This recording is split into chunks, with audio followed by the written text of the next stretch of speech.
ওইদিকের মুখটা নেই, এদিকে মুখ করো। তোমার আপার লিপেও তো আছে না, সেদিনকে করলো।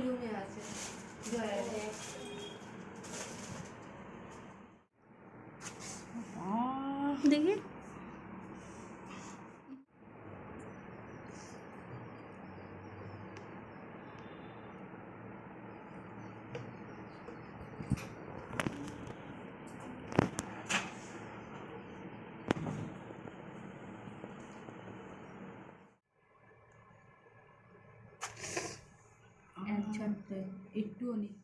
Hello friends, welcome back to my channel Juthika's makeover. তো ফ্রেন্ডস, আজকে আমি তোমাদের জন্য একটা নতুন ভিডিও নিয়ে চলে এসেছি।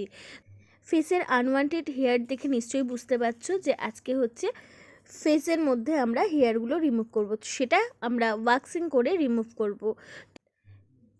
আজকে হচ্ছে ফেস ওয়াক্সিং হবে। তো এই ওয়াক্সিং আমরা কি দিয়ে করব স্টেপ বাই স্টেপ তোমরা আজকে দেখতে পারবে এই ভিডিওতে। তো যারা এখনও পর্যন্ত চ্যানেলটি সাবস্ক্রাইব করোনি, প্লিজ চ্যানেলটি সাবস্ক্রাইব করে পাশে থাকা বেল আইকনটি অবশ্যই অন করে রেখো। তো ওয়াক্সিং করতে লাগে হচ্ছে ওয়াক্সিং হিটার, ওয়াক্সিং ক্রিম, একটা ভোঁতা ছুরি আর স্ট্রিপস এবং তুলো এবং পাউডার। এই কয়েকটা জিনিস হলেই কিন্তু আমাদের ফেস ওয়াক্সিং হয়ে যায়। তো যে জায়গায় ওয়াক্সিং হবে সেই জায়গায় দেখো আমরা তুলোর সাহায্যে পাউডার দিয়ে দিচ্ছি। এরপরে আমরা ওয়াক্সিং হিটারের সাহায্যে ওয়াক্সিং ক্রিমটা গরম করে নিয়ে ভোঁতা ছুরির সাহায্যে কিন্তু আমরা যে জায়গায় ওয়াক্সিং হবে বা হেয়ার রিমুভ হবে সেই জায়গায় আমরা কিন্তু লাগাবো। তারপরে স্ট্রিপস বসিয়ে ভালো করে রাফ করে তার অপোজিট ডাইরেকশানে একটা হ্যাচকা টান দিয়ে কিন্তু আমরা হেয়ারগুলো রিমুভ করব। তো ভিডিওটা দেখলে তোমরা বুঝতে পারবে কিভাবে আমরা হেয়ার রিমুভ করি ওয়াক্সিংয়ের সাহায্যে। তো তোমরা যারা আমার চ্যানেলের ভিডিও আগে দেখোনি ওয়াক্সিংয়ের, তো ওয়াক্সিংয়ের থিওরি প্র্যাকটিক্যাল সবই আছে। তো তোমরা অবশ্যই সেই ভিডিওগুলো অবশ্যই দেখে নিও। তো দেখো ভোঁতা ছুরির সাহায্যে কিন্তু আমি লাগিয়ে নিয়েছি ওয়াক্স ক্রিমটা। ভালোভাবে কিন্তু আমাদের লাগাতে হবে ভোঁতা ছুরির সাহায্যে। এরপরে কিন্তু জায়গাটায় একটু রাফ করতে হবে। এনার হচ্ছে এই ফার্স্ট টাইম উনি ফেস ওয়াক্সিং করছে, তার জন্য অতটা আইডিয়া নেই, বাট রিয়াকশান দেখে নিশ্চয়ই বুঝতে পারছো যে কি হচ্ছে ওনার। তো ওয়াক্সিং ক্রিমটা কিন্তু একটু গরম অবস্থাতেই লাগাতে হয়, নাহলে কিন্তু হেয়ারগুলো রিমুভ ঠিকঠাক হয় না। তো খুব ঠান্ডা করে না, আবার খুব গরমও না, কারণ গরম বুঝে আমরা যদি না করি তাহলে কিন্তু ঠিকঠাক হেয়ার রিমুভ হবে না। তো এরপরে আমরা দেখো স্ট্রিপস বসিয়ে নিচের দিকে ভালো করে রাফ করে অপোজিট ডাইরেকশানে আমরা কিন্তু একটা টান দিয়ে কিন্তু আমরা হেয়ারগুলো রিমুভ করে নেব। তো তোমরা ভিডিওটা পুরোটা দেখতে থাকো, আর কেমন লাগলো অবশ্যই কিন্তু জানাবে।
তো ফ্রেন্ডস দেখো খুব অল্প সময়ের মধ্যে খুব সুন্দরভাবে ক্লিন হয়ে গেল। তো ভিডিওটা তোমাদের কেমন লাগলো অবশ্যই কিন্তু কমেন্টস করে জানাবে। Thank you so much watching my video. Bye by.